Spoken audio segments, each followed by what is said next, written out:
Yo, what's going on, everybody? Welcome back to the More Sports Please podcast. It's been a minute since we've recorded an episode, but we're back. Life got busy.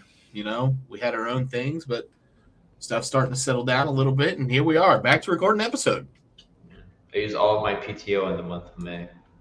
Dang, I know. I've seen your location. Power move. Like the Bahamas. You were in Denver. And Yeah, went on a cruise for a week and then went to Colorado for a week. Two different sides of the family. Hell yeah, But dude. now we're back, and I will not be taking any more vacation days for the foreseeable future. Dang. No more vacay for Gavin. Mm-mm. I just took a vacation day on Saturday. Me and the wife went to Trader's World. Trader Joe's. Oh, nice. Trader's World. I've never been there. Is it good? You've never been to Trader's World? No. I've been meaning to get back there. I haven't been there in like 15 years, but we used to go a decent amount. Yeah, It's just a big flea market, right? Yep. Yeah. Okay. What'd you get, Herbert? It's not here. I'm pretty sure it's. Where is it? I'm pretty Did you sure leave it it's at Trader's World? in my hoodie, in the car. Maybe we got fidgets, like the little mouse keyboard fidgets that make the clicky sound. Uh-huh. And I got one that's like it's a cookie with a Hershey Kiss in the middle, and Lex got an avocado. Nice. It's kind of Trader's World is kind of like it's a lot more of like what's popular now. They have like your squishies and your Slime. fidget toys, your slime. They have a lot of 3D printed stuff. It's not like it used to be. Like it was a lot of hand-me-down stuff. I usually go there to A lot look more for antique Art type die things. casts. Yeah, there's not a whole lot of those anymore. It's more like people trying to make a quick buck versus selling old stuff. Selling any Pokemon cards? Got scalpers down there? No, there's no Pokemon cards. There were a couple phone case like those little places you see in the mall that are Oh selling yeah, cases. like every place ever. It's like Yeah. mall, airport. There was probably like 2 or 3 of those. I'm like, man, what is Trader's World turning into? But it's still cool to go to. Like we go like once a year. I pass the draft on the highway sometimes. You pass the draft. The draft. The giraffe. Oh, the giraffe! I'm like you passed the It draft. did sound like you said on the draft at highway? first. Yeah. Yeah. Sorry, supplemental draft just happened. I passed the supplemental draft on the highway. But All right, let's get into we'll go ahead and get into it after that little Trader's World rant. We'll start with the NFL. 2 big trades happened over the past month that we haven't recorded. We'll start with the one that everybody saw coming. A.J. Brown is traded to the New England Patriots in exchange for a 2028 first-round pick and a 2027 fifth-round pick. Yeah, it's not surprising that A.J. Brown got dealt. In my opinion, his time in Philly was kind of coming to an end. He wasn't happy, and I think everybody and their mother knew he wasn't happy, and there was only one destination to go to, and that was the team up with Mike Vrabel again. Gavin, what's your opinion on it? Well, sorry, my laundry's done. I just got home from work, too. Yeah, AJ Brown trade. So yeah, this has been a long time coming. Even before the draft, I was like, yeah, he's probably gone. And then once we drafted Mekhi Lemon, I was like, yeah, he's definitely gone. We don't need a wide receiver if he's still there. But yeah, he wasn't happy there. There's been a lot of rumors, a lot of speculation about what went down in Philly. There was rumors about him and Hassan Reddick having a fight over the same massage therapist. Huh? For a minute before Hassan Reddick got traded. That was one of the rumors that went about.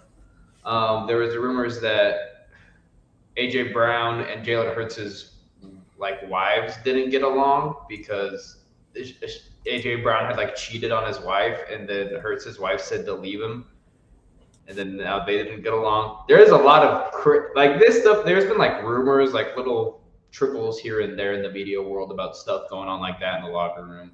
But a lot of it came out recently after this trade, and I don't know how much of it is real, how much of it's not. But at the end of the day, if AJ Brown doesn't want to be there, glad we can flip it for a first. And I will say, it's a 2028 first rounder, which people say like the rule is if it's a year after his first rounder, it's like a second. Like if it was a 2028 first is like the equivalent of a second round pick in terms of value when you're like trading. But I don't think that's the case because you have to worry about like who's going to be making those picks later on because the NFL is a very high turnover business. But I don't think Howie Roseman's going anywhere. No, I wouldn't assume so. I still value this as a first round pick. Just because it's in 2028, Howie Roseman is still going to be there. He knows what he's doing. But yeah, AJ's gone. Sad to see, but it wasn't really that surprising when I heard it on June 1st. Got the notification. Been preparing for this for a while, so this jersey went on clearance for $40. I might pick that up. But yeah, we're gonna see how Jalen Hurts looks like with without AJ Brown. We've seen him before without AJ Brown, but he was young then. Let's see what a veteran Jalen Hurts looks like. And I'm not worried with Devontae Smith as my wide receiver one. I think arguably Devontae Smith was better than AJ was last year. Yeah, I don't think it's going to change much. I don't think AJ Brown's God, what's the word I'm looking for? I don't think I don't think he played a big factor in the offense last year. He wasn't getting the targets like no one played a big factor in the offense last year. Kevin Patullo ran a high school offense. It was terrible. But I mean, I don't think you're not gonna be missing much. You already basically went a year without him or a year with minimal production. Yeah. Drops in the playoffs. Yeah. Jalen Hurts is just gonna have to learn to throw over the middle though, now that Mekhi Lemon's there. Yeah, I'm a little nervous about that. Are you guys still on the hook for his cap space? Because I think he had just signed an extension with you guys not too long before that, right? Yeah, we got some dead cap, but the reason why we traded him after June 1st was to avoid a big chunk of that. That's right. That did reduce it after.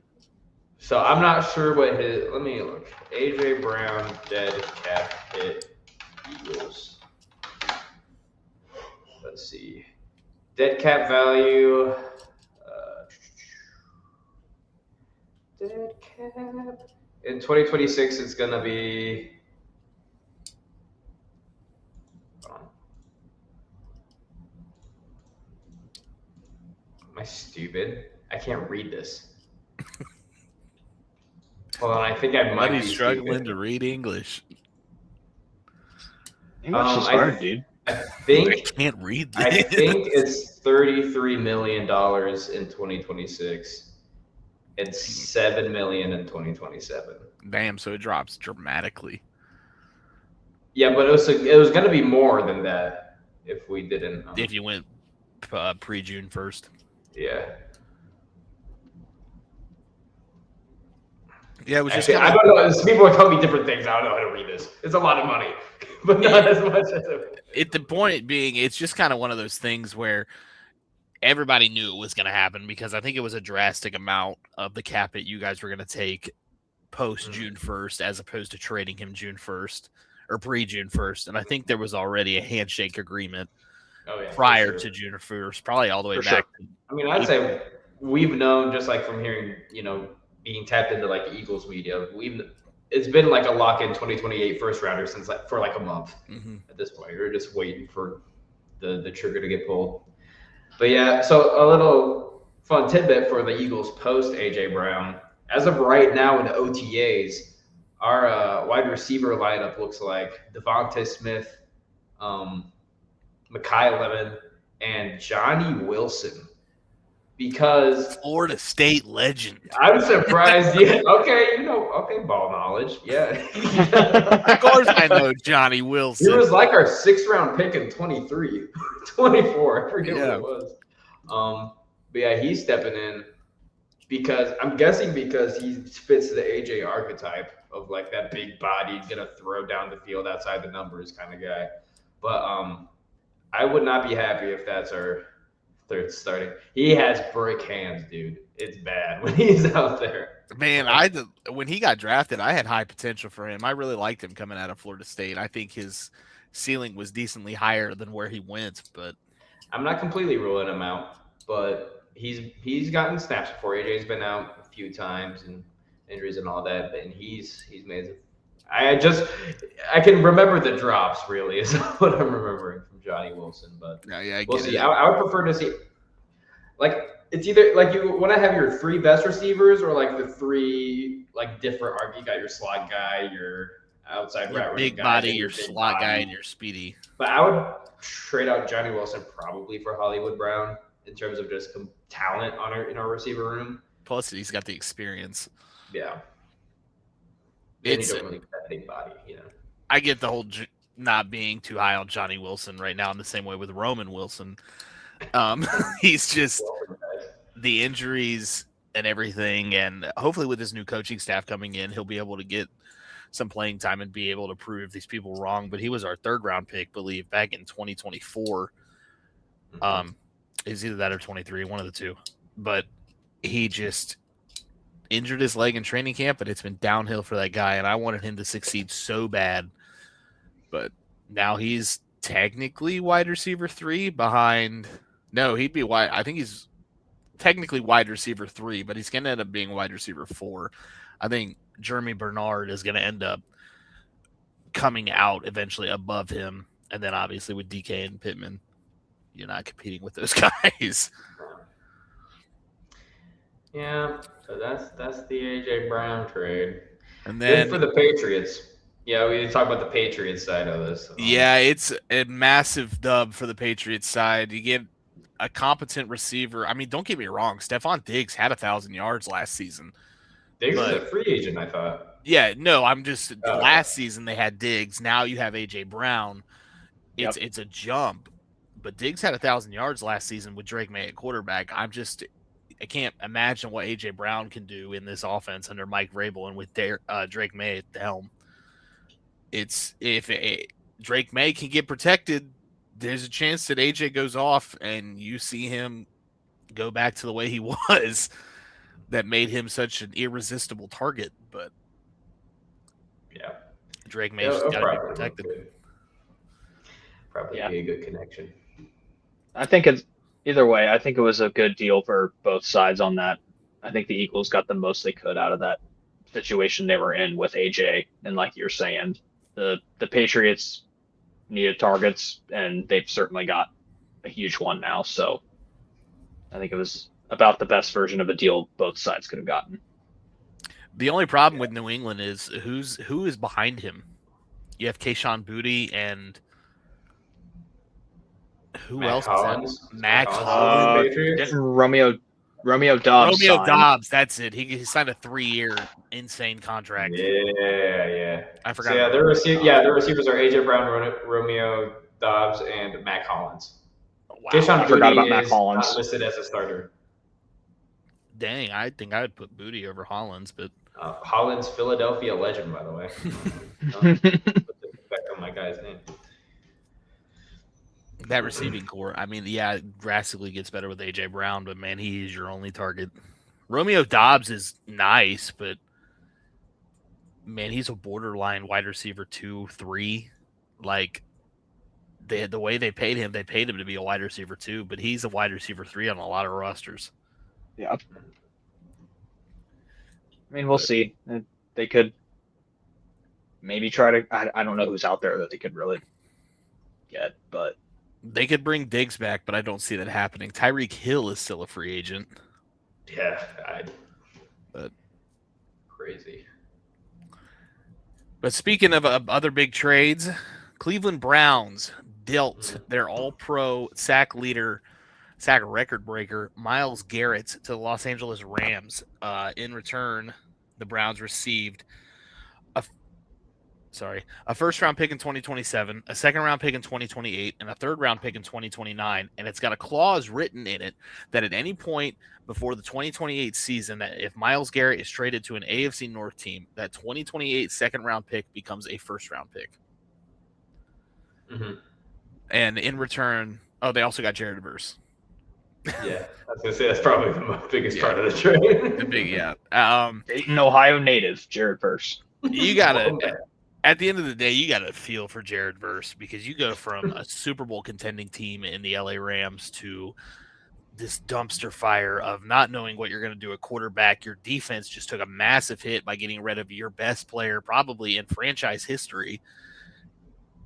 I don't know what you're going to do. I mean, if you're Jared Verse has got to be punching the air right now, but especially because he started to kind of break out a little bit last year. Like, I think that was his best season up to this point. It looks like he could be, really entering his stride in his career. And like you said, on the by far Super Bowl favorite.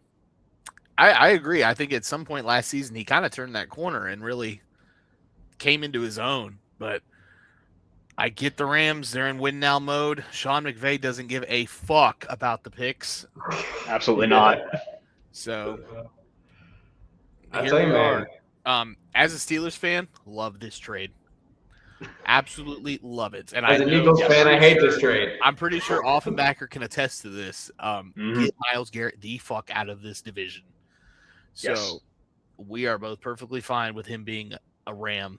Jared Verse couldn't hold a candle to Myles Garrett in talent. So Okay, let's not disverse too much. I mean, yeah, he's not Myles Garrett level, but he's young. yeah, but I don't think he's going to develop into the player he could have been in LA. Jared Verse could have been, or I think he could be a Pro Bowl and high caliber defensive end in this league. Mhm. It's still not, one of the guys who could end up being on the Mount Rushmore of defensive ends. Sure. I will 100% take that Mhm. right off. Yeah. I get No it for diss to both Verse. sides. I get it for both sides. And it's because, well, you had this conversation last offseason with Myles Garrett and then you ended up extending him, right? That was last offseason or 2 off seasons Two ago? off seasons 2 ago. off seasons ago. You had there's been trade rumors around him for so long. At this point, it's like, well, we're probably not going to win a Super Bowl in his prime window. So let's get what we can out of him. Get a young stud at the same position we just traded, traded away. Get that young juice, get the draft picks, and just hope for the best, man. Yeah, that's They the weren't only winning anything with Myles Garrett, so I get it. That's the only way you can validate this trade, because if you take that out of it, Cleveland looks stupid. You pay Myles Garrett, you just paid him a fuck ton of money 2 years ago just to dump him 2 years later. I mean, yeah, they probably had higher hopes with getting Deshaun Watson. Hindsight's always 20/20. Yeah. Nobody could have expected him to be out all last season with the injury, and then half the season before that, and taking a step back in rehab.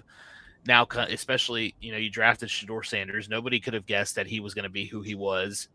So it's a win-win for both sides. Like you said, the Cleveland roster gets younger. You do lose your best player, but you get younger. You get draft capital for this year, next year, and the year after.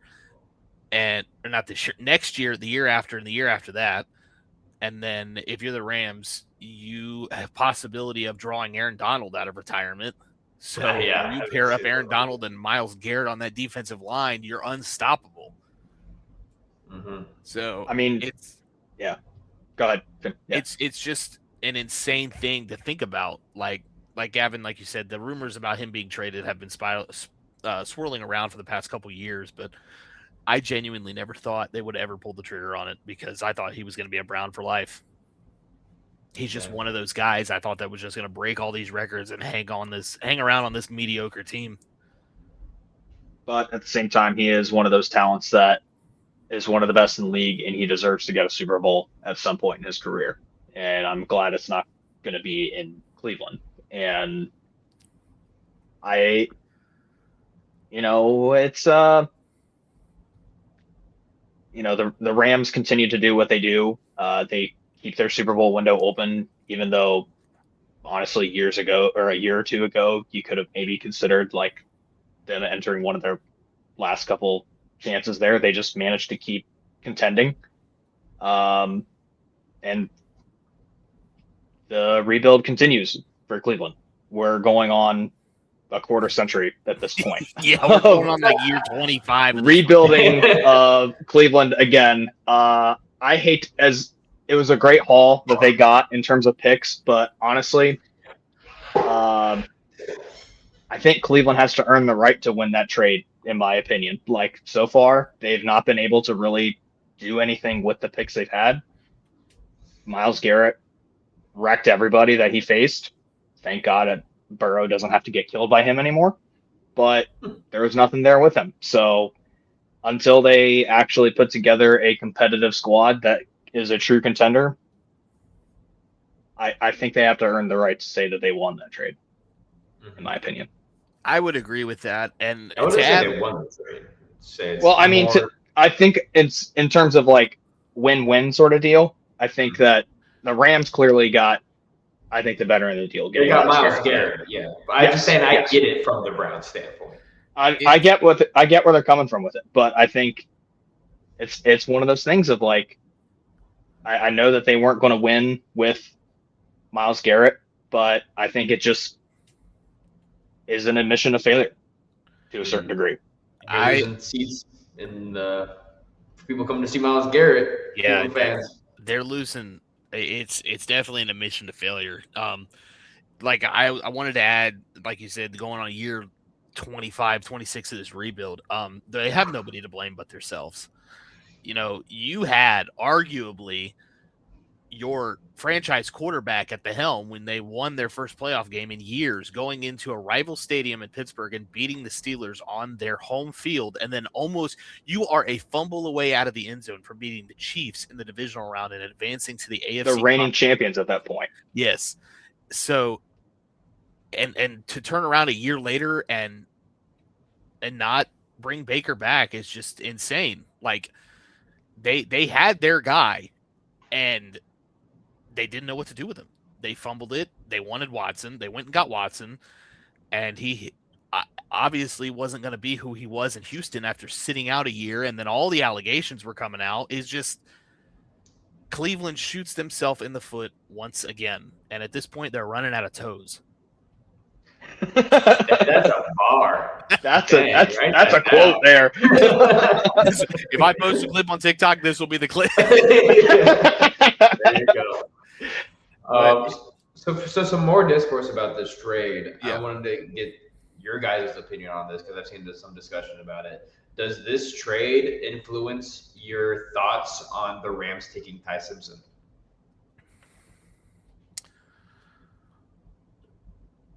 I haven't really thought about this.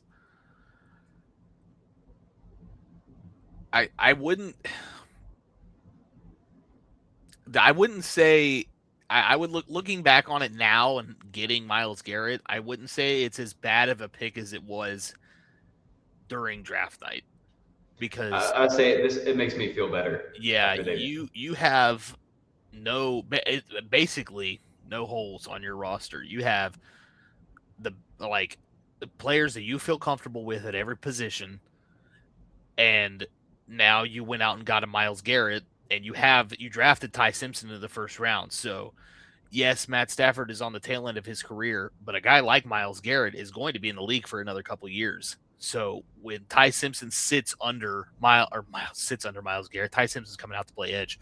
When Ty Simpson sits under Matt Stafford, you hoping that Ty Simpson can be that guy also gives you Myles Garrett's.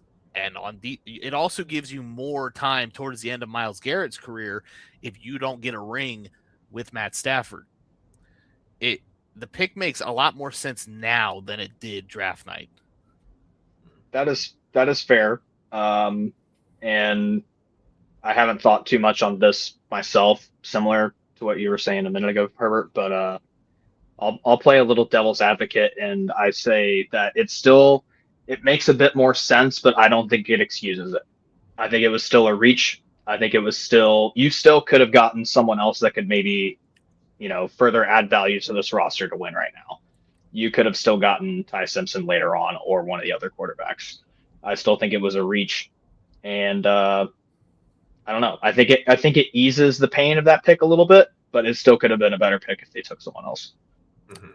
And I'll kind of throw a rebuttal against that is I don't believe, looking back, like I said earlier, hindsight is 2020, and looking at it now, I don't think the Rams have the opportunity to get Ty Simpson again. I think you either pick him there or you don't grab him. I think Arizona, I know that people said that they were in love with Carson Beck, but I think if Ty Simpson slides to the second round or even tail end of the first round, I think a team trades up and gets him. I don't think LA has the opportunity to grab him. Now, to piggyback and add to your statement, I do agree to a certain extent. The Rams could have added a wide receiver to really help that wide receiver room with Puka Nacua and a 4-game Devontae Adams. You have nobody else to throw to. Yep. So, and Puka Nacua is not going to play all 17 games. He'll probably 14, 15 max. I mean, there's going to be some games where he's going to get hurt. And there's been recent like off the field issues with him. Exactly. Nowhere this offseason, yeah. So. And Devontae Adams is definitely not going to get you 10 games. So you turn to free agency to get a guy like Stephon Diggs, Tyreek Hill. I mean, they're not really needle movers. Hill's on the tail end of his career, and he's also got off the field issues, and so does Stephon Diggs. I mean, you're bringing in, and I don't want to say this, for the lack of a better term, you're bringing in, if you want Tyreek Hill or Stephon Diggs, you're bringing in 2 locker room cancers to add to what you already have in that locker room with Puka Nacua. Yep. Yeah. That would be terrible. So this could go sideways real quick. Absolutely. So if there is anything that's going to hold the Rams from getting to the Super Bowl, it's going to be themselves. Dang. All right. So my thoughts on this is I can see both sides. I think I lean towards feeling better about the Ty Simpson pick after this. So on one hand, yeah, you could say, so the Rams are picking their I'm guessing they've been in talks with the Browns for longer than we have expected. If they've been in talks since before the draft, then instead of taking Ty Simpson, you just trade a first for this year and then another first next year and then something else. And then you get to keep Jared Verse and have Myles Garrett on the same D-line. That's some arguments I've seen from that side. My argument is that, so you're thinking about getting Myles Garrett, you know you're going to have to give up so many assets to go get him. So you draft Ty Simpson knowing that you're not going to be able to go get a quarterback in the next few years after that trade. So it makes more sense to me now that they've given up all these assets that it's going to be harder for them to get a quarterback in the future. Yeah, you're kind of putting yourself in a rock and a hard spot if you end up trading your 2026 first round, 27 first round, and a 28 second round, or even a 28 second or 27 second round and a 28 third round. Because, like you said, you take yourself out of contention for a Ty Simpson this year and assume that Matt Stafford plays this year and plays next year. Yeah, you probably have Jared Verse on one side and Myles Garrett on the other, and you're going to end up with a 20 back end of the 20s draft pick with 2 guys on the end. But you don't have a second round pick now to load up and try to trade and get up to get a quarterback. So that immediately takes you out of contention for a quarterback in that draft. I would agree. It helps ease the pain. I wouldn't necessarily say it's putting a Band-Aid on a bullet wound, but I would say it's like putting a Band-Aid on a dog bite. Like, it hurt at the beginning, but you're on the tail end and it's getting better. It's stopped the bleeding, but the pain is still there. We'll have to see how this works out. Yeah, I did see out of curiosity just to see. Excuse me. Granted, I don't know the exact cap space for the Rams right now, but I'm assuming it's not very high. Taking a look out there at free agent quarterbacks that will be available next year, your top guys. Rodgers, obviously, we know he's not going to be playing. Deshaun, former Rams legend Baker Mayfield, Justin Fields, Anthony Richardson. Yes, those are Baker. I'm not. Yeah. If you want on the cheaper side, if I'm reading this right, Flacco, I don't think he's going to be coming back. Got Minshew, Stidham, Mac Jones. Eagle legend Andy Dalton, Jameis Winston, Mason Rudolph. Legend. Mac Jones might actually get a contract next year with how he played in San Francisco. I don't think he proved that he's a starting quarterback, but he proved that he's on the better half of the backups. You should still hang around in the league for sure. Right. I do want to piggyback off that. I don't think we've had an episode since he re-signed. Aaron Rodgers is back in Pittsburgh as Yes, I was going to bring that up. 1-year deal. I forget the amount, 27 mil, 25 mil, something like that. It did announce that this is his last season, so hopefully the NFL is rigged and Rodgers goes out on top by beating the Packers in the Super Bowl. Fingers crossed. We'll assume the Packers are making the Super Bowl. If the Steelers and Packers were in the Super Bowl, I think that would do numbers for the NFL. Aaron Rodgers playing against his former team, only team in the league he has never beaten, it would do numbers. And then send him off sunset. Walk away. Send him off on the sunset like Peyton Manning, like Ray Lewis. Do you want the defense to carry him? Yep. Absolutely. 100% would love the defense to carry him. This doesn't change too much for me. I've been talking about the Steelers this whole offseason with the idea that he's going to be back next year. Yeah, I had hopes that it was going to be Will Howard. I would love to see what Will Howard's got. I think if there's any point in the season, I don't see this happening, but if there's any point in the season the Steelers are up by 30 points in the fourth quarter with 5 minutes left, throw Howard in. See what he can do. Or if there's any point we're down 30 points, throw Howard in. See what he can do. Bro said, I hope it's Will Howard instead of Aaron Rodgers. That's the quarterback. I didn't say I hope it was Will Howard and Aaron Rodgers. I just wanted to see what Will Howard could do. I think you said hope. Okay, I retract my statement. I would love to see Will Howard get the nod, but strike it from the record. Sitting behind Rodgers another year is not going to hurt him at all. Especially now with hopefully Mason is the odd guy out, but because you're not going to go into the season with Drew Aller on your practice squad. Somebody's going to snatch his ass up real quick.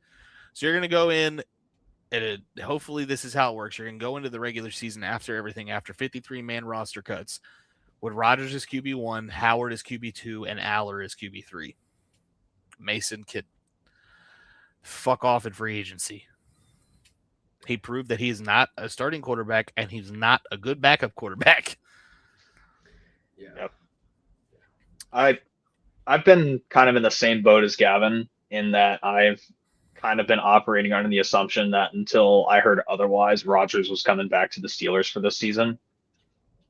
And I know that Aaron Rodgers is an interesting character to say the least, but the entire time, the only thought I had was, why did he have to have it drag out this long? There was no reason that this had to be an entire saga that went until almost June. We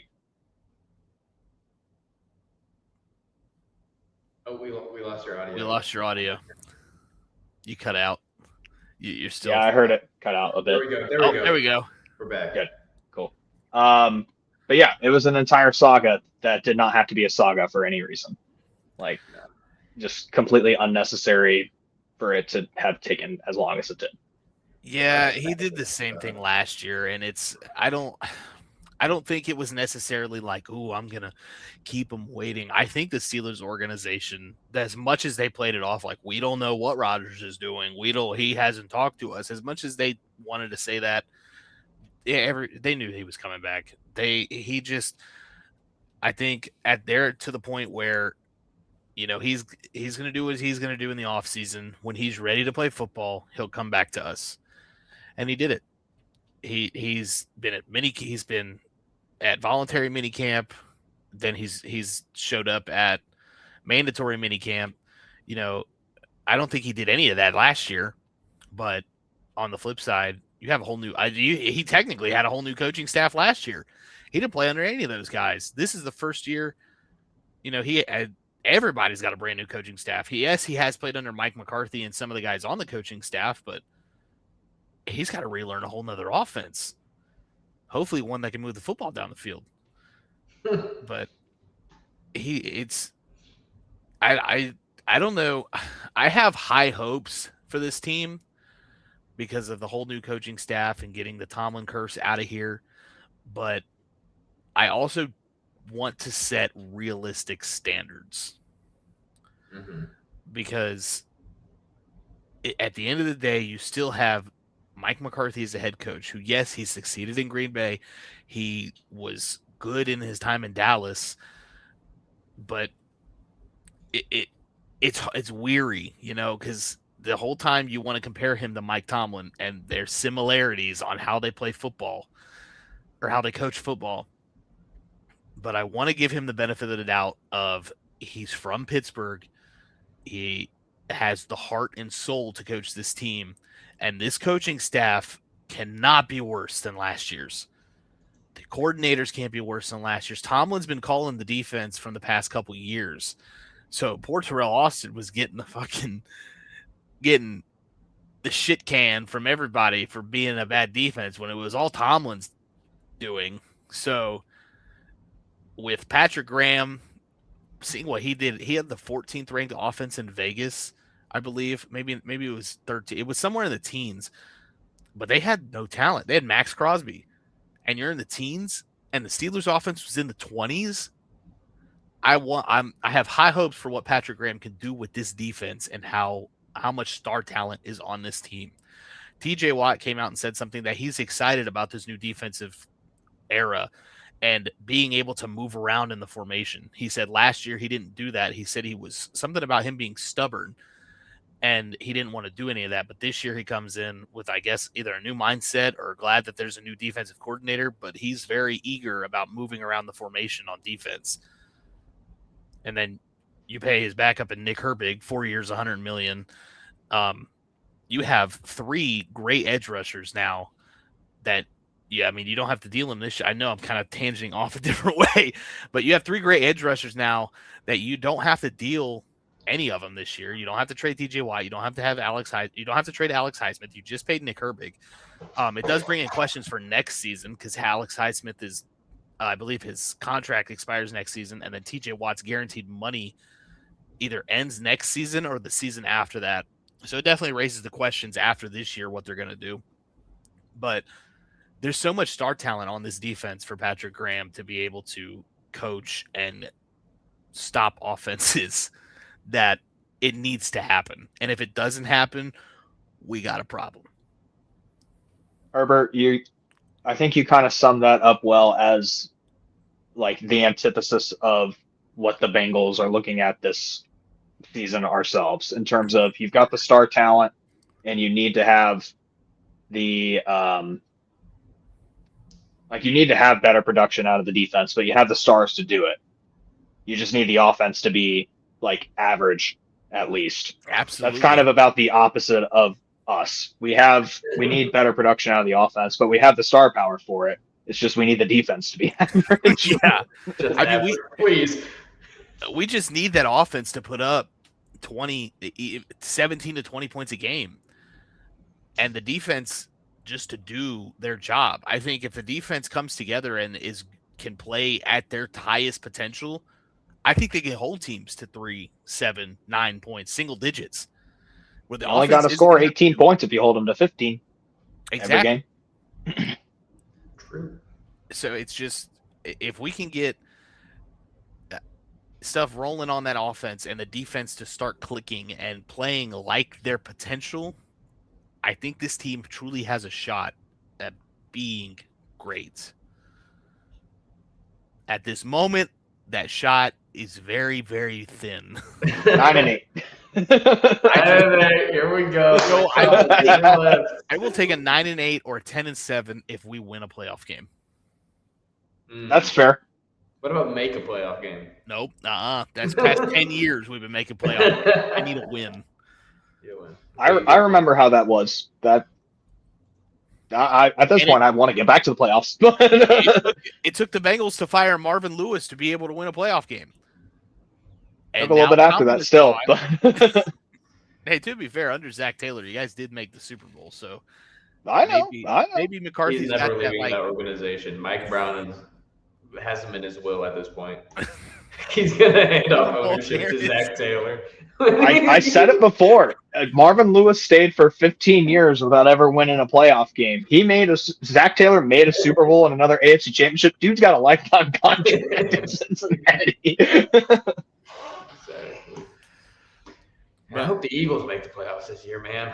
Ooh, quite the drought. They lost to the wild card and they ended up trading their best receiver. Like, we need to start a rebuild. He lost us the wild card game. You see that? Yeah. Yeah. Speaking of wild cards, not wild card games, but wild card games. If you know what I mean. Not wild card games, but wild card games. Wild card games? Like Uno Flip or something? Like wild card. Like this game is a wild card. Carolina and Vegas are in the finals. I have watched bits and pieces of all three games, and man, this is an instant classic. Yes. If you are missing out on any of these games, I feel bad. I caught the tail end of game 2, like midway through the third period, or maybe not even midway through the third period, the beginning of the third period, and the comeback Carolina had, and the rocking, the barn was just rocking in Carolina, man. I have never heard a hockey crowd be so loud on TV. They had a pop that was crazy. Yeah, the overtime goal. Yeah.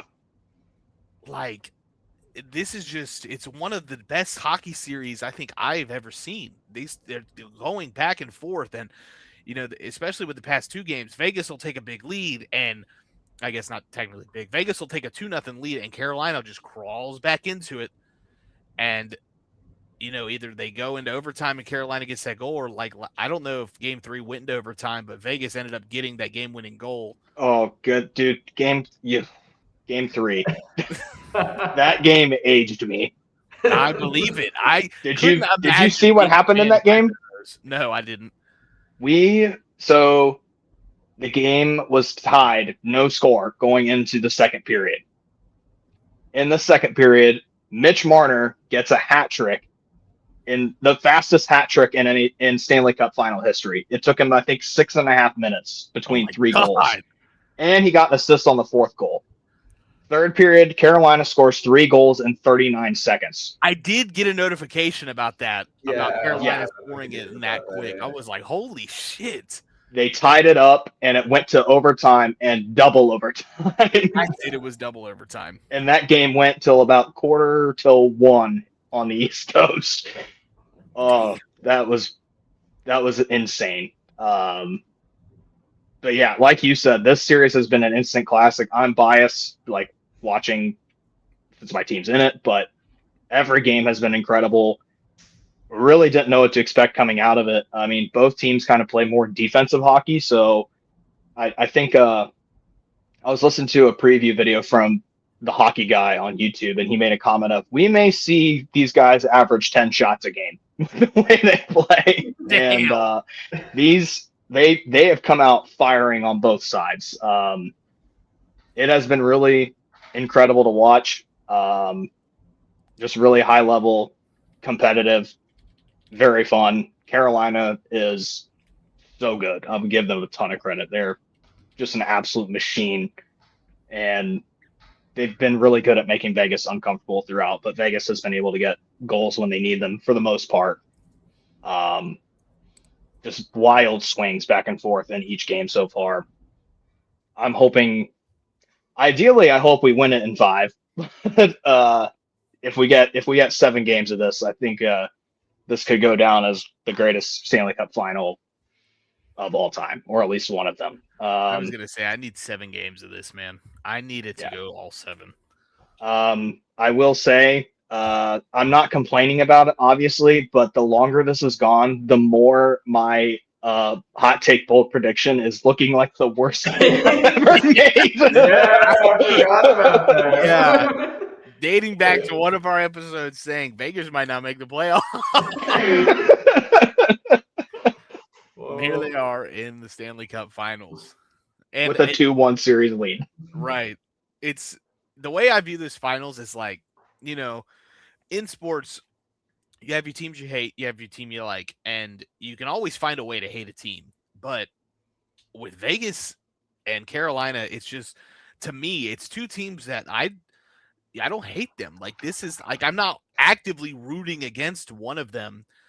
It's I'm rooting for a very close game, which I find myself hard to do. I don't find myself hard. I find it hard for myself to do that. I always feel like if I'm watching a game in any sport, I have to root for one team and root for another one's downfall. Yeah. But with this, I'm just rooting for, high scoring goals and close overtime games, because it's so enjoyable to watch these two teams play. I can find a reason to hate both teams. Oh, I know you can find out in Carolina. 4-0 sweep. Yeah. It should have been the Flyers up against the Knights. But I'm rooting for the Knights because of Offenbacher, but they do have Carter Hart, so I can find a reason to hate them for it. That's extremely valid, not only as a Philly fan, but just in general. I'm not going to get too deep into that. I'm just going to stop talking. I don't know much about the situation other than what happened at the beginning of his downfall in Philly, but I'm assuming since he's back on a team that something happened. He was at the whole thing that happened with it. They were at least like acquitted with it, but it was still one of those where it was like lack of evidence. So it feels greasy. Yeah. I understand where Vegas came from with it, where they were able to get him for cheap, and he has performed extremely well given the circumstances. But yeah. Not great. Yeah. But it has been a super fun run to watch. Personally, I would love it if Vegas can just put him to bed in the next couple of games, but it's been an extremely entertaining series for everyone. I think that's a neutral fan watching. I think most folks are cheering for Carolina because people just tend to hate Vegas. I've seen a lot of discourse on it recently, and I think Vegas is starting to enter the, like, I wouldn't call them a dynasty the same way, but like Dodgers, Chiefs, Patriots level of hate from people, where they've been competitive and kind of ruthless in a lot of ways. So they have maybe like an Eagles line heat. of hate, because we've been consistently in the playoffs, but we've only won twice. Well, I think it's a better era Eagles. Yeah. That's a better comp in terms of the on the ice versus on the field stuff. I think it's just the level of at this point, Vegas has kind of become the NHL's villain. Mm-hmm. And I have made the joke of as someone who roots for all the other teams that I root for, I'm kind of having fun being the villain a little bit. But it's been a very fun series to watch in general. At least not for everyone except Toronto fans, at least because of the Mitch Marner versus Freddie Anderson goalie thing. Just like no matter what, they're in misery right now. But good. They're not in the US. It's so funny that you mentioned being a villain, like it being refreshing, because all your other teams are located, aside from the 76ers, I guess, more on the East Coast in like that Cincinnati area.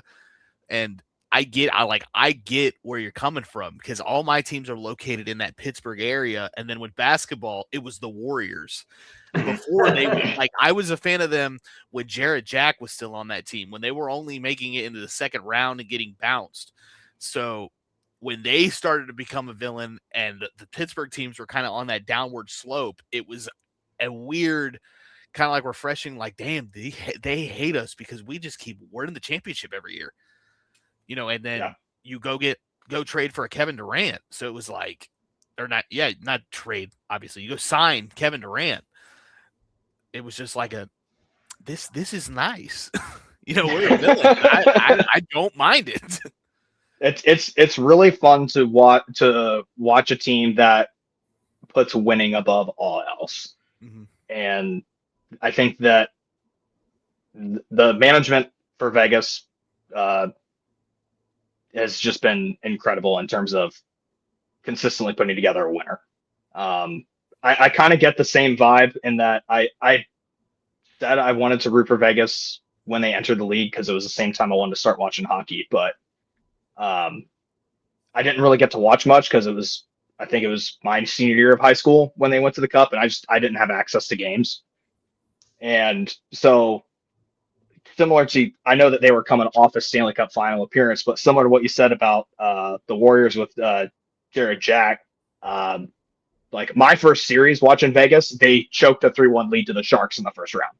So it's been fun to like watch them, just consistently be a winner, bringing in guys that clearly want to win a cup, and hopefully this is the second one. Absolutely. And like you said, my first recollection of watching the Warriors in playoffs, I don't remember the year, but we were up against the Clippers in the second round. And I think we got bounced 4-2 back when Chris Paul, Blake Griffin, DeAndre Jordan were still there. We had guys like David Lee, Andrew Bogut, Curry was there, a very young Clay, I'm pretty sure, Jared Jack. There was some, I don't think Monte Ellis was there anymore. But it was like a very raw crew.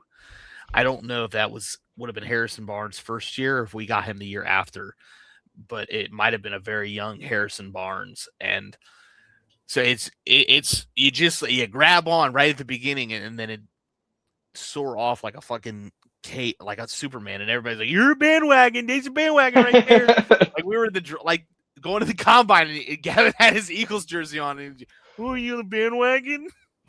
Yeah. Like, no, we're fans of these teams, and we watch them start out from nothing to get where they are now. As a Philadelphia sports fan, I don't think I'll ever feel like the villain because everyone loves us so much. This guy. The most beloved fan base in all of sports. Of course. Talking about another finals where it is very easy to choose a team in this one. You have, actually, I don't know. Not necessarily. Not necessarily. Yeah. Yeah, man. Elmo says it's not easy to pick. You have San Antonio Spurs and the New York Knicks, and I guess when I say an easy team to pick is everybody hates the Knicks. Mm-hmm. It's very easy to hate the Knicks, but they also haven't won in a long time. Yeah, that is true, but yeah, it's just kind of those things where everybody, the New York Knicks, they're always going to get hate. It's like the Boston Celtics. Everybody hates the Boston Celtics. Oh, yeah. They could ass, and they're still going to fucking hate them. Mm-hmm. Knicks are currently up 2-0. Game 3 is tonight at 8:30. Man, I want the Spurs to win. I want to see Wemby get a ring. Mm-hmm. I think he can go on for years to dominate this league, but this Knicks team just looks unstoppable, man. Haven't they won 12 games in a row in the playoffs? Yeah, I think so. Yep. 4-0 the 76ers, 4-0 the Cavs, and they're up 2-0 against the Spurs. And I think towards the end of the Atlanta series, they stuck out the wins at the end. Yeah, because the clinching series was the one where they beat them by almost 50. Mm-hmm. And then I think they won back to back in that series. Yeah, I don't remember if it ended in 5 or 6, but game 4, 5, and 6 they won, and they have not lost. They were down 2-1. Yeah, they were. Oh, let me go back. Knicks. Yeah, they were down 2-1. I guess that's simple math. I don't know why I had to look at that. Obviously, they were down 2-1 if they won 4, 5, 6. That's my fault. No, you're good. So yeah, they've won like 13 in a row. That's insane. Crazy. Now, I will say it is nice to see an old assistant Warriors head coach being in the finals with the Knicks. I'm pretty sure that's who their head coach is. I think he used to coach in Golden State as an assistant coach. Oh. Let me Google. But he used to coach for the Kings, I want to say. Yeah, Mike Brown. I think he used to, his first coaching gig after being an assistant coach in, I guess not really first head coaching gig, but after he was an assistant coach in Golden State, he became the head coach in Sacramento for 2 years. and now he is in New York. So it is nice to see Mike Brown in the finals. As much as I don't want to see the Knicks get a ring, but I'm so glad the Spurs are here. Can you imagine an OKC Knicks dude, Oh my god. finals? I thought it was going to happen for a minute. that would have been insufferable. Yeah. That would have been rough. No, Wembanyama. Yeah. Save the day. I'm just hoping, maybe Spurs can at least win tonight and we can start to see the semblance of a series there. But it, like you're saying, Herbert, the Knicks are looking just unbeatable right now. It's kind of crazy. I'm shocked at how much of a run they've gone on. They're not a surprise to me in terms of their ability to like compete and contend for a title. It's just the sheer level of domination. Yeah, it's been insane to me. And it's their ability to just play two different sides of ball. Like they can dominate you everywhere, but they can also rally. They can dominate you. They can dominate you all over the court. They can control the basketball on both ends of the court.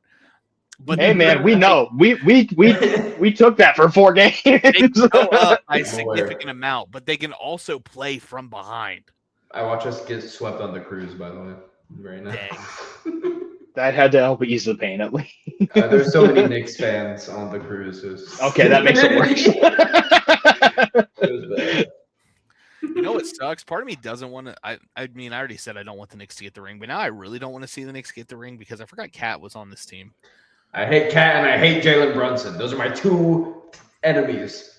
My 2 enemies. I declare war on Jalen Brunson and Cade. And I do really like De'Aaron Fox. You know, I feel like Harrison Barnes is on this team. Oh yeah, the Spurs got to win a ring. Harrison Butker is on this team. Dude, this team has. I've been so out of the loop with basketball. They got Kelly Olynyk, Mason Plumlee, Harrison Barnes, Bismack Biyombo. I mean, and De'Aaron Fox, obviously, but it would be cool to see De'Aaron Fox get a ring. Harrison Barnes. I don't think it'd be cool to see anyone on the Knicks get a ring. This is the Spurs. I agree. I know. I'm saying I don't think it would be. Yeah. Yeah, I don't want to see anybody on the Knicks get a ring. Josh Hart, no. Josh Hart's freaky. The fucking Jalen Brunson, Miles Bridges, or Mikal Bridges, Cat, Jordan Clarkson, hell no. Yeah. Also, for context, anytime I'm looking over to the side here, it's because I just put the game onto the TV. So who's winning? It just started. They just tipped off. But yeah, I think if the Spurs can pull one out tonight, I think there's a possibility that the series gets turned into an actual series. Like, I think that they can contend with the Knicks. But if Knicks pull out here and win Game 3, I think they're probably going to end up sweeping the Spurs. Yeah, I could definitely see it, especially like if they're up 3-0 and have a chance to clinch a title at Madison Square Garden. Dude. It's over. That'd be crazy. Wembanyama, if you can hear me, please save us. Victor Wembanyama. Victor Wembanyama, please. Please save us, Victor Wembanyama. We'll go ahead and touch on baseball. They're still into the thick of it. Ugh. They're in the thick of things here. Not much has changed except for replacement over here in the NL Central. The one team is no longer above 500. Yeah, the baseball is not real anymore. 500, sitting 5th place in the division, and then it's this division truly. I don't think I've seen it this competitive in years. I mean, granted, I get the Reds are back by 10 games, but anything can happen. The Pirates are sitting at 3rd at 34 and 32, 7.5 games behind the Milwaukee Brewers. But man, it's nice to see the Pirates winning games and being in contention of at least the division. Yeah, I get that 100%. Yeah, that's been. I mean, the Reds are currently the back of the pack right now, but they're only 2 games below 500, even though they've had an absolutely catastrophic May into June so far. Like, even though they've had such a terrible run, they're still only a couple games back of 500. So it's been a really competitive division. I also want to shout out the turnaround the Phillies have had. Yep. It is. All you've got to do is fire the general manager. You can fire the manager. Doesn't matter who it is. They'll start winning afterwards for some reason. It's funny you mentioned that because I'm pretty sure the Pirates last year fired Derek Shelton, and here we are sitting third in the division, 34-32. No, you got to do it go. mid-season. You got to do it when you're in the beginning of the season. It doesn't work like that. I still don't understand how the Cardinals are 7 games above 500 and in second place. That team has black magic. They just win even when they shouldn't. The NL East has pretty much been just the Braves, and then everyone else is also there. Because the Phils are second, and we're 9.5 games behind. Yeah. So, God damn. I mean, the Braves are just the best team in baseball right now. yeah. Talking about a fall from grace, man. The Mets are 29-36. Wow. The Mets. The Mets, baby. They were taken by their magic had to be taken by the Knicks for this run. That's what's going on. Right. They've had to trade it off. Yeah. Man. Has there ever been a time in sports history where a city had 4 professional teams in the MLB, NHL, NBA, and NFL, and have all won like a championship within a year of each other? I don't think so. I think I did look that up some time ago, like a while back, and I don't remember the most, but I don't think it's quite happened. I think there's been 2, maybe 3 in a year. There's probably a good shot that Boston did that sometime in there. Yeah, I'd probably say out of all the cities, it's probably them. Boston at least had to do a couple of doubles. Because 2018, the Red Sox won. Oh, and then wow. February 2019, the Patriots won. I Google, has a city ever won all 4 major championships in 1 year? No U.S. or Canadian city has ever won. The closest city, you'll never guess. Is it Detroit? The closest any city has come is Philadelphia in 1980, when all 4 major sports teams, the Phillies, 76ers, Eagles, and Flyers, played in their respective championship series. However, only the Phillies won the championship that year. Dang. Really sports lore right there. There you go. Before the NBA's formation in 1946, Detroit, Michigan achieved a similar feat in 1935, winning all 3 major titles, MLB, NFL, and NHL. That's the one I remember. That's what it was. Okay. Yeah. Detroit. Other teams that have come close is Tampa Bay in 2020 with Buccaneers and the Lightning winning their titles, the Los Angeles in 2020 with the Lakers and Dodgers, and Boston in 2004 with the Patriots and Red Sox. Okay, that's what it was. That makes sense. Damn. There you go. I think I'd go as far to say is I don't think that's ever going to happen in our lifetime. Probably not. I'm surprised it's gotten that close with 4 being in the championship series. Though I do want to say, shout out, my favorite stat of all time still holds true. Since we've gotten to the Stanley Cup Finals since the last pod episode. An American team won the Canadian Football Championship more recently than a Canadian team has won the Stanley Cup. Damn. That still holds true. There you go. There you go. That's my favorite stat of all time until it's broken. Damn. I also know you just reminded me just by saying a stat that like that the Spurs have a cheat code if they wish. They just have to sign Ben Simmons. Just have to sign Benjamin Simmons. He's never lost. He doesn't even have to play. He just has to be on the bench. Guys, I don't know how much you keep up with ESPN and everything, but WWE is doing a thing where, they've signed a deal with ESPN a year ago.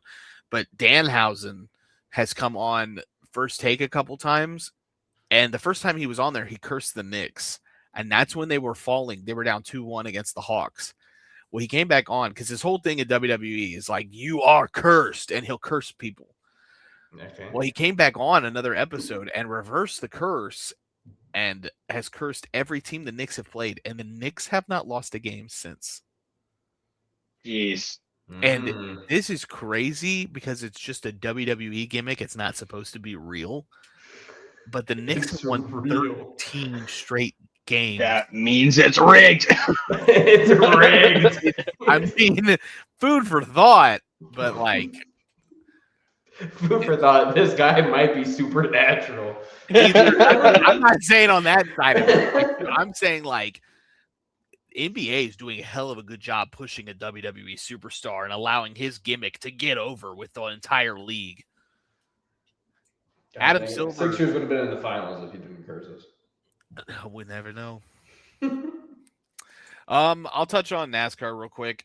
We just came off of race. Where were we at? Michigan. Denny won back to back. I'm tired of seeing this fucker in victory lane.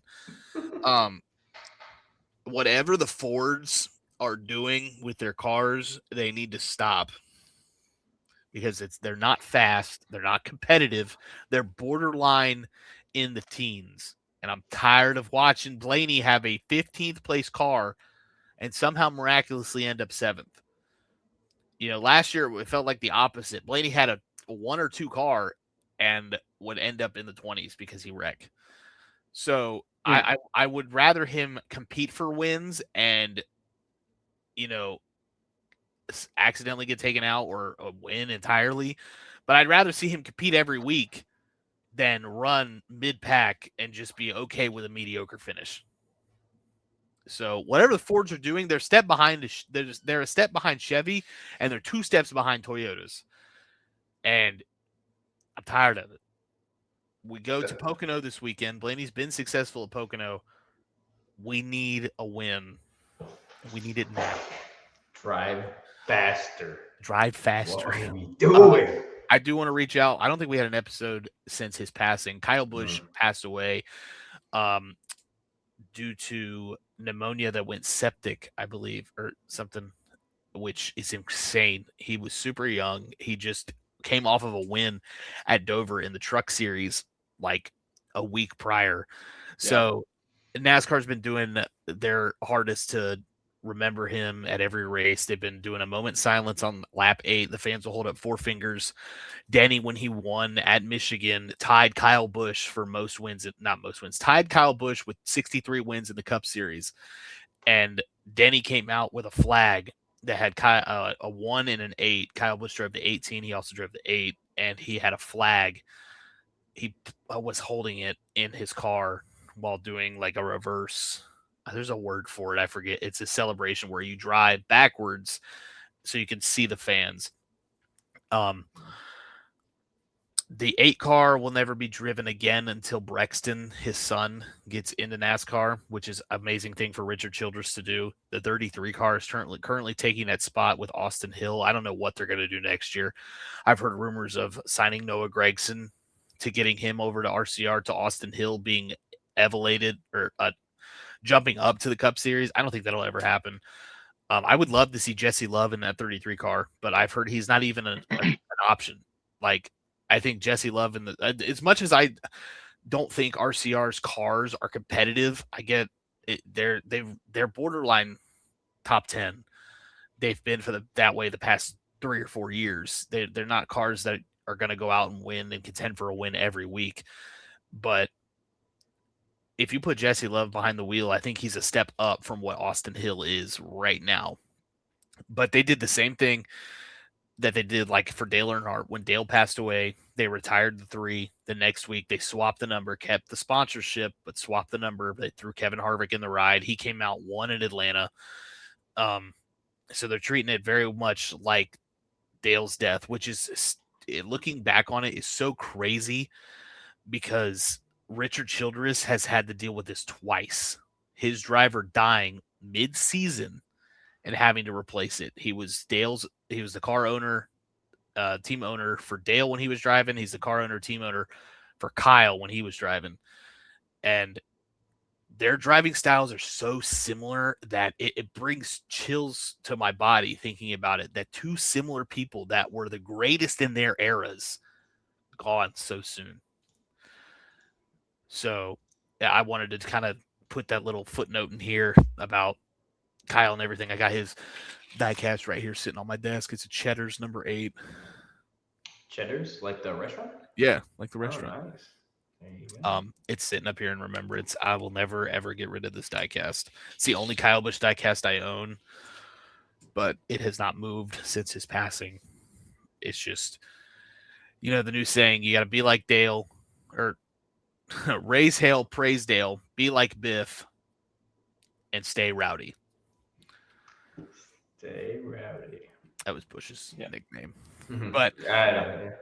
to get more on a somber topic, not somber, I don't know what the fucking word I was looking for. Get back onto a more happier topic.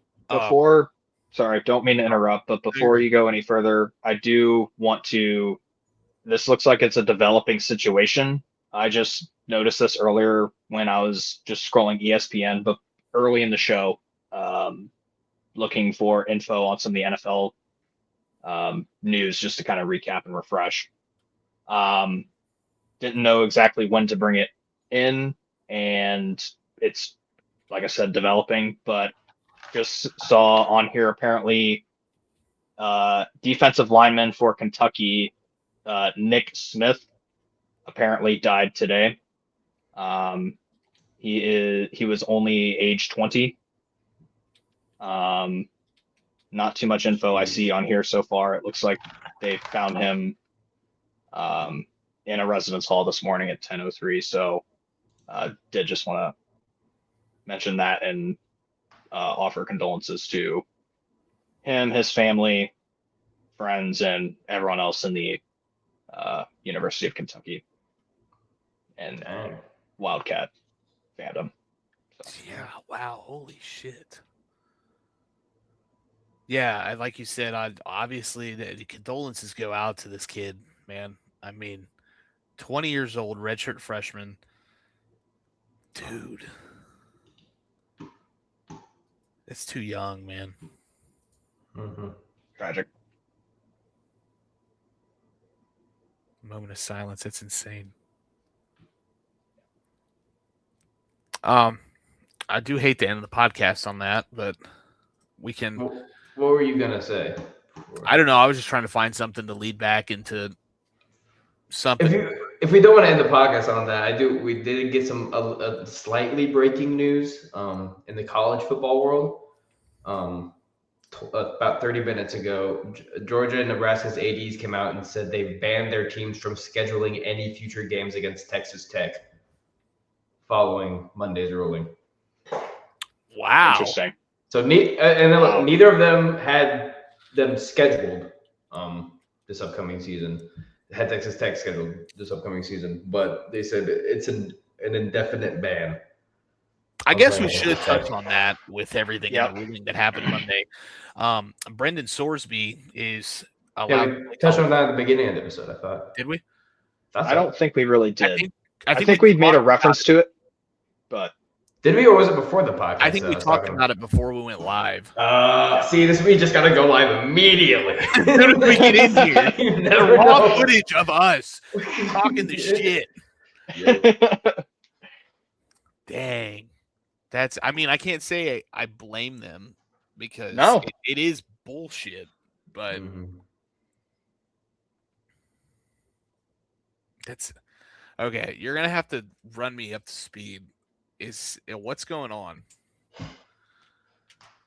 I know I just said it's bullshit without knowing it, but clearly I have the right take. Is he too old? Did something happen? Sorsby made like 9,000 bets on his own teams. Oh, like 9,000 separate bets. I feel like I remember this. I feel like I remember he was notification for it. That is, he was under investigation previously. Yes, I go back to the original take. Yes, this is bullshit because players like Calvin Ridley is going to get suspended for a whole year in the NFL when he's not betting on his own team. He was betting on other teams. Mm-hmm. Yes. And Granted, that should still be illegal in the right, NFL, yes, but it yeah, still be should illegal, but he got a harsher punishment. Fucking people in Yeah. the NBA that are betting on their own teams and other teams are getting kicked out of the league. Yeah. Let's also talk about the fact that in the very city where Sorsby did do a lot of this, an all-time icon was banned from the Hall of Fame and professional baseball until he died because he bet on his teams to win and bet in general. Should it be punished? Absolutely. In general, but there's so many folks who've gotten it. I think it's bullshit that this is just being overturned when so many other cases have happened, and it does affect the legitimacy of the league and 2-game suspension. competitiveness. I will say, I 2 think games. with everything that's coming out with NIL and how that's kind of blown up with being absolutely ridiculous, college football is, back in the day, people used to tell you, like, I watch college football, I don't watch professional because the kids are just, their hearts are in it. These college kids just give a damn. And I don't think that's the case anymore. You come in, you get your money, you play bad, you go somewhere else to get more It's free agency every year. Yeah, it's college football. As much as I love it, it's a bit of a joke now. In a weird space right now, for sure. It's in that. Because I'm not really sure how you fix it. Because obviously I want the players to get paid, but it's like, do you set like a salary situation. cap like in the NFL to kind of like you have a certain amount that you can disperse out to certain players? I mean, at a certain point, you have to make it about collective bargaining, and you have to make it to where the players are officially employees. Yeah, That's the point that I think we're getting to with it. But the NCAA will drag its feet as long as they can on it. I don't know. It's the thing that's frustrating to me on both sides of it is that Thorsby obviously was in a position where he needed help. I think he, had an addiction and that has to be treated.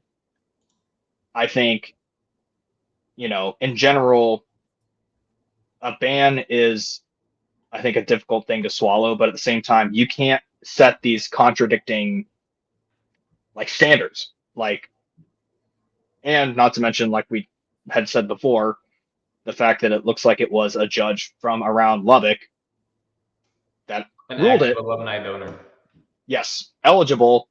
That's bullshit in and of itself. But what's frustrating to me is, like we were saying before, there's so many folks who, yes, gambling needs to be kept out of sports in terms of, at least by the athletes, in terms of, preserving the integrity of it. But at the same time, we can't have these contradicting different standards from one side to the other.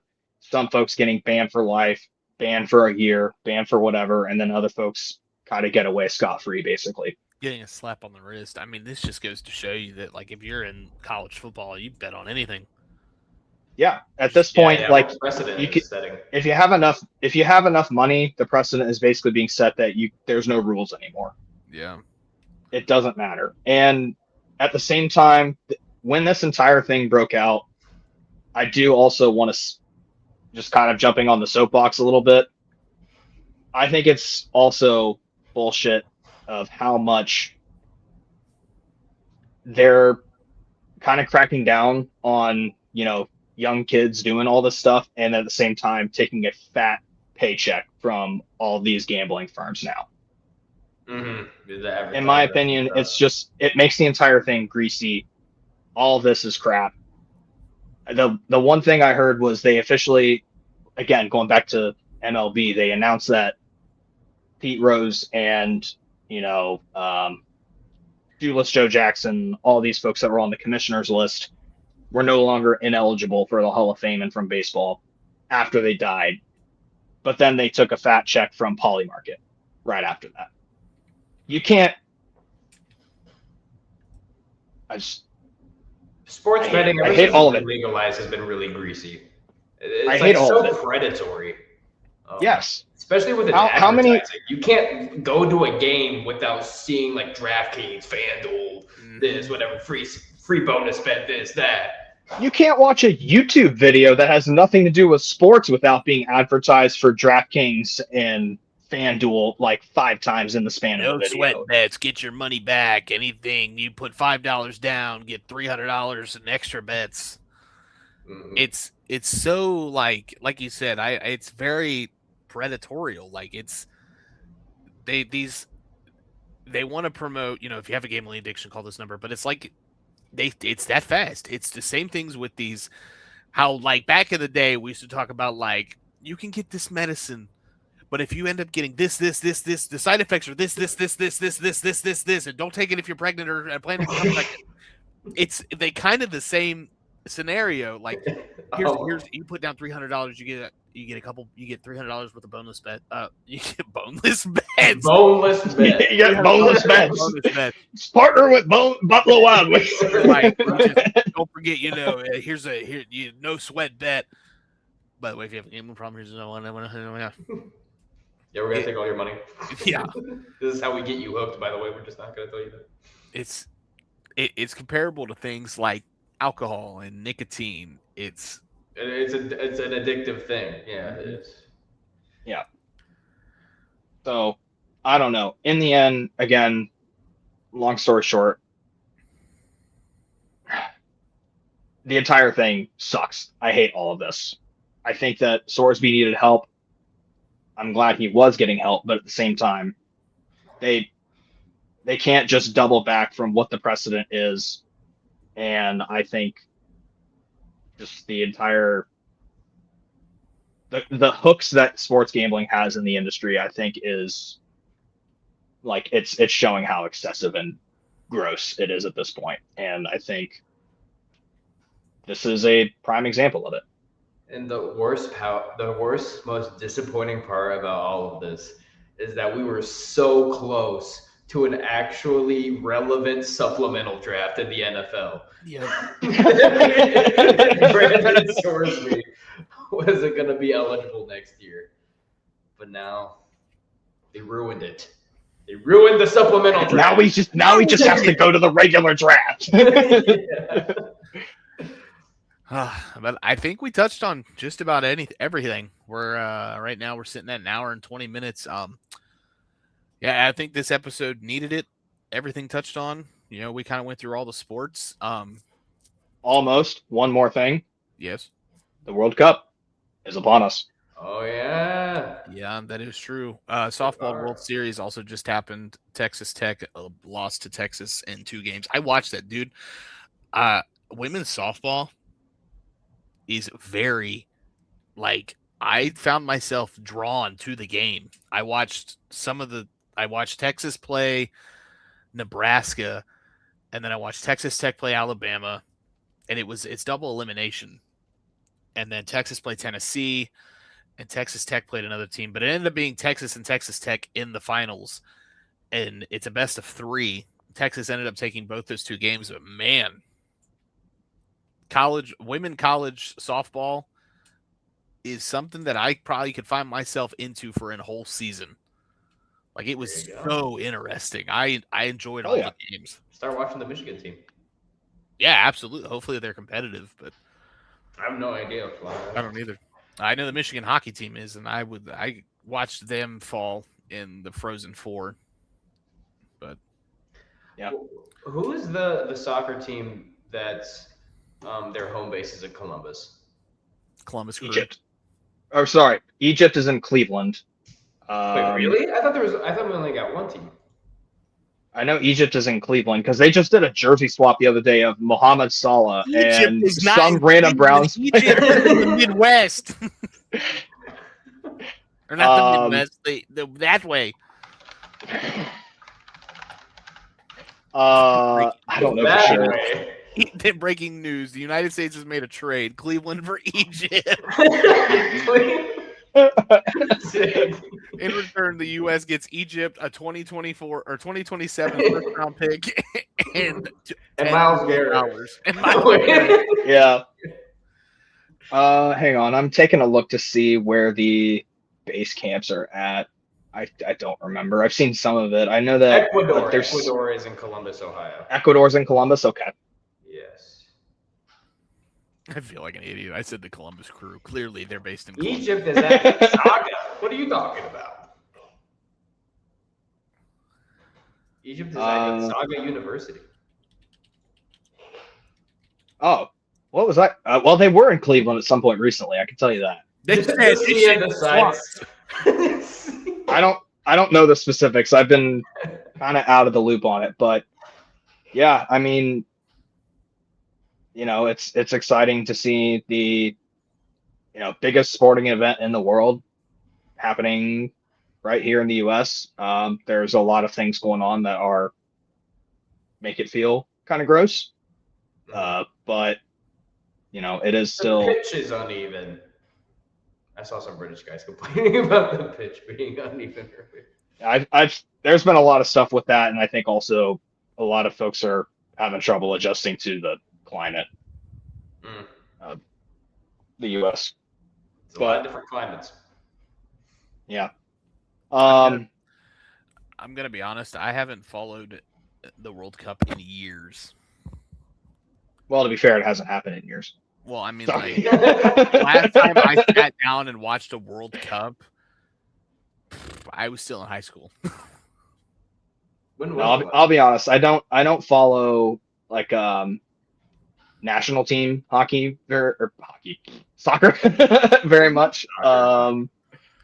So I don't have too much of a base of knowledge of the World Cup teams right now. I tend to follow more club in terms of English and American soccer, but it's it's upon us. I think it's just exciting that it's coming up. I don't know for sure really who's going to win. I'd hope to see the U.S. at least compete and have a decent showing. But we'll see what happens with it. I know Messi and I know Ronaldo. I've always liked Neymar, so I wouldn't mind seeing Brazil win. I want the U.S. to win. That's Who do never we gonna have? happen. That is never. Yeah. We're borderline. Did we get Messi when he signed with Florida? Do what? Did we get Messi when he signed with Florida? Wouldn't that be fucking nice? You get them to play for your nationality when they play for your clubs. Yeah. Yeah, we'll be lucky to compete. Like, I hope they at least make the knockouts, if nothing else. But we'll see. I think it's a tough group from what I've heard. I've heard a lot of folks say Turkey could win that group. I don't know really for sure what the odds are on that stuff either way, but yeah, we're in Group D, which For destiny. Manifest destiny. It's the U.S. all along. I'm trying to see what our group entails, but look, we just can't let the English win during the 250th. Not on U.S. soil. quite literally anybody but them. This U.S. team got 11 participants. Why does Canada have 2 participants? What am I looking at? You're telling me Canada's running out with a squad of 2 players? Why does it say participants 2? I don't understand that. And also host country. I guess North America is technically hosting. Mhm. So Canada, Mexico, and US. Group D consists of us, Australia. Sorry, I'm kind of reading this as it goes. What, dude? How far down are other Group D? I think it's Turkey and Paraguay, if I remember right. And I think you're right. I think U.S., Paraguay, Australia, and Turkey. Yep. Paraguay. Uruguay. Our world ranking is 16th, which isn't the worst. I mean, we're like, I would guess middle of the pack. No, never mind. Some of these world rankings are absolutely insane. Cabo Verde world ranking is 69. Nice. So who's world ranking number 1? We're I'm assuming right behind France. Mexico. France. Yeah, France, yes, has world ranking number 1. Is Argentina too? Spain. I mean, no, Argentina's number one. Argentina's This. 3.